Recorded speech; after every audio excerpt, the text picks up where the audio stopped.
A hazy mist floats over a field. Two 1700s cannon are at left. Words appear, something more at stake. We who had something more at stake than fighting for 6 pence per day kept our ground. Major Henry Dearborn, 3rd New Hampshire Regiment and Corps of Light Infantry commander. A musket fires. Paintings of warring sides. The shot heard round the world marks the beginning of America's war for independence from Britain.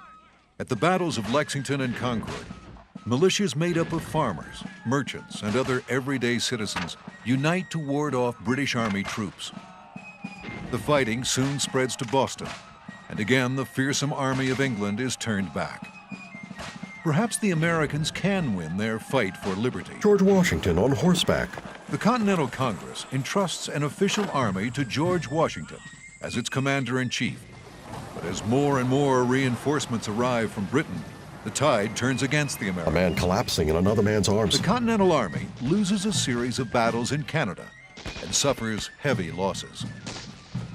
Men trudge through snow. My men are weak in numbers, dispirited, destitute of provisions, with little ammunition, and not a single piece of cannon. General Philip Schuyler, commanding the Northern Department of the Continental Army. The American situation gets even more grim.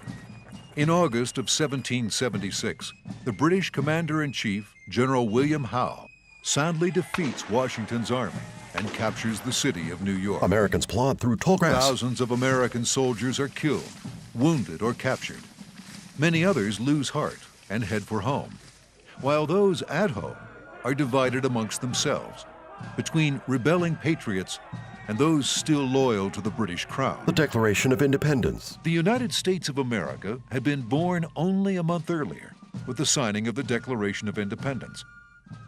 Now it seems that the new nation, this self-declared democracy, may be put down while still in its infancy. 1777, a line of British redcoats advancing over a ridge. With the American rebellion on the brink of collapse, the British plan to destroy it once and for all. Their strategy is simple. If New England is the birthplace and hotbed of revolution, then Britain will cut it off from the rest of the colonies. A map of New York City and the surrounding area. Redcoats now control Canada to the north and the city of New York to the south. They hope to connect the two by sending Burgoyne's army from Montreal down the Champlain and Hudson River valleys, capturing all the forts along the way. A thick mist over a river. The course of the river is precisely the route that an army ought to take for the great purpose of cutting the communications between the southern and northern provinces. General John Burgoyne of His Majesty's British Army. Stopping the British is the job of General Philip Schuyler and the several thousand soldiers at his command. In June of 1777, General John Burgoyne heads south from Montreal, leading 9,000 men, including Loyalist and Canadian troops, Indians, and nearly 4,000 German soldiers for hire. Camp tents. Accompanying the army are hundreds of camp followers, mostly women, nurses, cooks, laundresses, wives, and mothers. A cannon overlooking a valley. At first, the British offensive is successful. Burgoyne's men capture Fort Ticonderoga after a 4-day siege. But soon, the British grand scheme misfires. A portrait of General Howe. General Howe decides that rather than reinforce Burgoyne's army, he will march to Philadelphia in hopes of luring George Washington's resurgent army into decisive battle. Howe leaves behind General Henry Clinton to oversee the British-occupied city of New York. German soldiers march. Burgoyne, now left to fend for himself, sends a detachment of German auxiliaries to nearby Bennington, Vermont, to acquire badly needed provisions, horses, and Loyalist assistance. Instead, the detachment is wiped out by an overwhelming force of New England militiamen. Undeterred, Burgoyne marches his weakened army southward toward Albany. A portrait of General Schuyler. General Schuyler has been blamed for the loss of Fort Ticonderoga, and Congress relieves him of command. General Horatio Gates takes command of the Northern Army this day, which I think will put a new face upon our affairs. Major Henry Dearborn, 3rd New Hampshire Regiment. A soldier hacks at a tree branch. With the advice of his officers, General Gates makes his stand at Bemis Heights near Saratoga, New York. The Hudson River and the high bluffs here create a natural bottleneck, choking off Burgoyne's only viable route south to Albany. A large wooden structure. As the British approach, Gates's army quickly builds a line of fortifications from Bemis Heights west to the summit, topped by the Nielsen House. A portrait of General Kosciuszko. The construction is carried out under the direction of Gates's brilliant military engineer, Colonel Tadeusz Kosciuszko. His design and location for the batteries on the high bluffs and those on the near riverbank creates a powerful blockade so intimidating to the British that Burgoyne is forced into making a critical decision. Should he run the gauntlet and squeeze through the narrow track between Bemis Heights and the Hudson, a suicidal choice? Or should he move inland and strike at the rebel defenses near the summit to the west? Soldiers load weapons. General Burgoyne chooses to strike. A portrait of General Burgoyne. September 19, 1777. Time and the tide of battle have not been kind to the British. Disease, desertion, and the defeat at Bennington have reduced Burgoyne's army to nearly 8,000 men. Meanwhile, for the Americans, fresh Continental and militia regiments have arrived to reinforce Gates's army. The rebels, ready to die in the fight for liberty, grow stronger by the day. A fife player. General Burgoyne has no clear idea of the American strength or positions. He orders his troops to advance almost blindly in 3 columns. A map noting advance 2 routes. columns will travel a couple of miles inland before turning south with plans to attack the American camp near the summit. The 3rd column, mostly the German auxiliaries, will march along the river. Their main task is to guard the precious and dwindling supplies. In a forest, a redcoat on patrol. The British advance is detected by American scouts. At Gates's headquarters, General Benedict Arnold insists that the Americans must seize the initiative and meet the British head-on. General Gates wants to wait for the British to come up against the well-prepared defenses. But he decides instead to order out Colonel Daniel Morgan and his corps of riflemen and light infantry, whose duty will be to slow and bloody the enemy's advance. An American with his weapon at the ready. The British rise over a ridge. It is midday at Freeman's Farm. The first shots ring out as scouts encounter each other, and before long, a raging battle begins. The blaze from the artillery and small arms was incessant. By turns, the British and Americans drove each other, taking and retaking the field pieces, often mingling in a hand-to-hand wrestle and fight. Brigadier General Enoch Poor. In the lead, General Arnold on his steed. Through the unceasing carnage, General Arnold orders up all his regiments, a few at a time.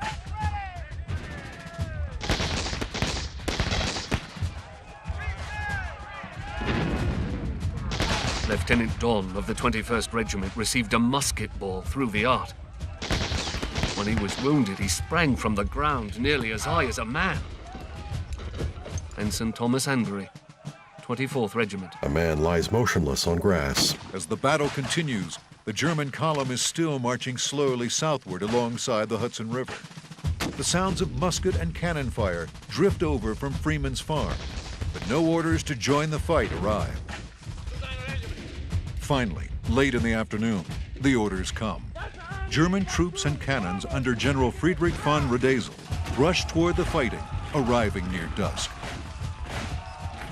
The British saw what a powerful assistance we had given them and rushed into the wood together with us in a terrific hurrah. Captain Friedrich Christian Kleber, German staff officer. The German reinforcements swing the balance against the Americans. As night falls on the battlefield, the rebels withdraw under the cover of darkness. Patriots disperse. Burgoyne believes he's victorious because his troops hold the field of battle. But Bemis Heights and the path to Albany still belong to the Americans. Atop a hill, 3 patriots in silhouette. The bodies of British soldiers lie in grass. Nearly 600 British officers and men have been killed, wounded, or captured. On the American side, roughly half that number have been lost. A bandaged soldier slumps at a tree. As both sides tend to the dying and wounded, The British have the grisly task of carrying out burial duty. A cart carries a body. Our army abounded with young officers, and in the course of this unpleasant duty, 3 of the 20th Regiment were interred together, the age of the eldest not exceeding 17. Ensign Thomas Andrew, 24th Regiment. The red-coated officer writes with a quill pen. General Burgoyne is now desperate for reinforcements. 2 days after the battle at Freeman's Farm, a glimmer of hope appears. A courier carrying a concealed letter from General Clinton makes his way through hostile territory. Clinton offers to send 2,000 troops north to Burgoyne's aid. The courier hands off the message. Burgoyne digs in and waits for help, clinging to the prospect of aid from Clinton. A large tree falls. Over the next days, his soldiers construct log and earthen fortifications to protect their camp. The 2 fortifications guarding Burgoyne's western flank are known for the officers who command them: the Bremen Redoubt and the Balcarres Redoubt. General Gates writes at a desk. Meanwhile, behind the American lines, dissension threatens to tear the army apart. General Gates's report to Congress on the battle at Freeman's Farm fails to mention Benedict Arnold or his division by name. General Arnold is deeply insulted, believing that Gates is jealous of his courage and leadership. The volatile Arnold storms into Gates's quarters, and the two engage in a heated argument. When Benedict Arnold threatens to leave the Northern Army, Gates writes him a pass for Philadelphia and effectively relieves Arnold of his command. The quarrel spreads to the senior officers. An officer writes at a desk. I did not choose to serve General Gates, and I will sooner see him drawn and quartered than do anything for him out of my line. But Arnold I will cheerfully serve. Lieutenant Colonel Richard Varick, aide to General Arnold. A mounted soldier charges, sword raised. In the end, Arnold stays, but with victory or defeat on the line, the American commanders are caught up in their loathing and distrust of each other. A man totes water in a bucket. 2 tense weeks have passed since the battle at Freeman's Farm, and the British position is desperate. Supplies are critically low, and Burgoyne's forces have dwindled to around 7,000, while the Americans have mustered nearly 13,000 men, with more militia regiments on the way. 2 rows of British soldiers at attention. Burgoyne decides he can wait no longer for help from General Clinton in New York, and proposes an aggressive attack on the Americans. His officers argue in vain for a retreat to the north. Burgoyne compromises. He will send out a portion of his army to probe the American positions and forage for food, a so-called reconnaissance in force. If the Americans are vulnerable, Burgoyne will launch an all-out attack the following day.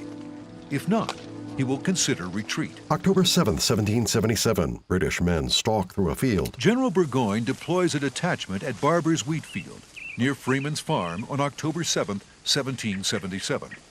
Foragers begin to harvest the desperately needed grain. An American advance guard notices the activity and reports the situation to Gates. I reported, they are foraging, and I think, sir, they offer you battle. General Gates replied, well then, order on Morgan to begin the game. Lieutenant Colonel James Wilkinson, American staff officer. An officer rides on horseback. Gates orders up Morgan's riflemen and light infantry to strike at the British right flank, and Poor's brigade to strike at the British left. The attacks launch at virtually the same time. The Redcoats are overwhelmed.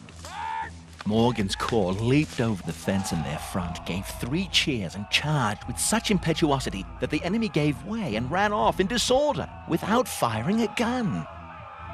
Major Henry Dearborn, Corps of Light Infantry Commander. Cannon fire. Again and again, Burgoyne's lines are reformed and broken. The relentless rebels pummel Burgoyne's men, driving them back. General Burgoyne orders a retreat, but the instructions never get through. A German artillery unit at the center of the British line is firing so ferociously that the rebels are held back. Suddenly, Benedict Arnold rides onto the field, rallying the Americans forward against the German fire. On horseback, Arnold waves his sword. The Germans fall back, joining the combined British withdrawal to the nearby Balcarres Redoubt. Arnold and Poor's men stay fast on their heels as they attack this gigantic fortification. Balcarres Redoubt holds fast against the Americans. The much weaker Bremen Redoubt, manned by German troops, is faltering. Arnold joins the attack developing to the rear of Bremen Redoubt with the fervor of a man possessed. The Germans are taken completely by surprise, and the redoubt gives way. A painting of the confrontation. Our general thought little of danger and forced his way through and spared none till a ball broke his leg and killed his horse. But his brave men, not discouraged with their misfortune, drove them from their camp with their tents standing and pots boiling. Oliver Boardman, Connecticut Militia. As night falls, the fighting ends. Only this time, it is Burgoyne's army that must withdraw from the field of battle. Rain drips from an eave. The next day, the weary, ragged British force trudges through rain and mud 8 miles north to Saratoga. They dig in, desperate for relief. Gates's army steadily pursues and surrounds the British camp. The rebels begin a full-scale siege. 17,000 Americans sporadically bombarding and skirmishing against barely 6,000 of the enemy. The siege drags on for 5 days as Burgoyne and his officers mull over their limited options. Although Burgoyne gives up hope of rescue by General Clinton, he is unwilling to concede defeat. Several rifles are propped against each other. Finally, he and Gates negotiate an end to the fighting, the Convention of Saratoga. On October 17, 1777, Burgoyne's army ceremonially lays down its arms. Face to face with Burgoyne, General Gates declares, "I am glad to see you." The humiliated Burgoyne responds, "I am not glad to see you. It is my fortune, sir, and not my fault that I am here." Burgoyne surrenders his sword. Although General Burgoyne cannot bring himself to utter the word, the truth is that for the first time, the mightiest army in the world has surrendered to the newest. Rows of white tents in a field. The French, who have mostly stayed out of the war to this point, are swayed by the rebels' convincing victory at Saratoga. France declares war on England and allies itself with America. Exactly 4 years later, aid from the French Navy and Army will tip the balance in the siege of Yorktown. America will win that battle and ultimately triumph in its war for independence. A side view of the Nielsen House. The victory at Saratoga was the turning point of the Revolutionary War. Those that took part in what happened here on both sides changed the fate of America and the world. These fields and forests, hills and ravines, are a monument to their valor and their sacrifice. It is hallowed ground, consecrated by their blood, their courage, and their spirit.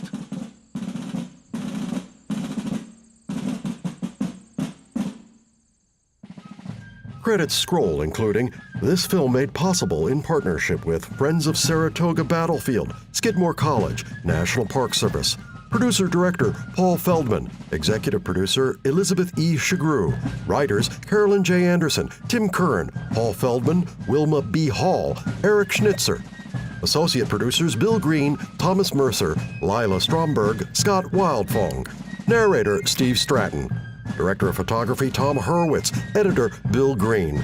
Thanks to Dave Bernier Sr., Henry Cook, Edward Studios, Leslie Feldman, Bob Fry, Bobby Fry, Jason Fry, Matthew Grubel, Peter Harrington, James Hutto, Sean Kelleher, Matthew Cush, Paul Loading, Travis Moorhouse, Eric P. Olson, W. David Runk, William Sawyer, Todd Schnitzer, Sal Tarantino, Keith Trito, Matthew Zembo, and all the reenactors who participated in the making of this film, Paul Novotny of the 24th Regiment of Foot, and the 225th anniversary of reenactors of the Battle of Saratoga held at Fort Edward, New York, October 2002.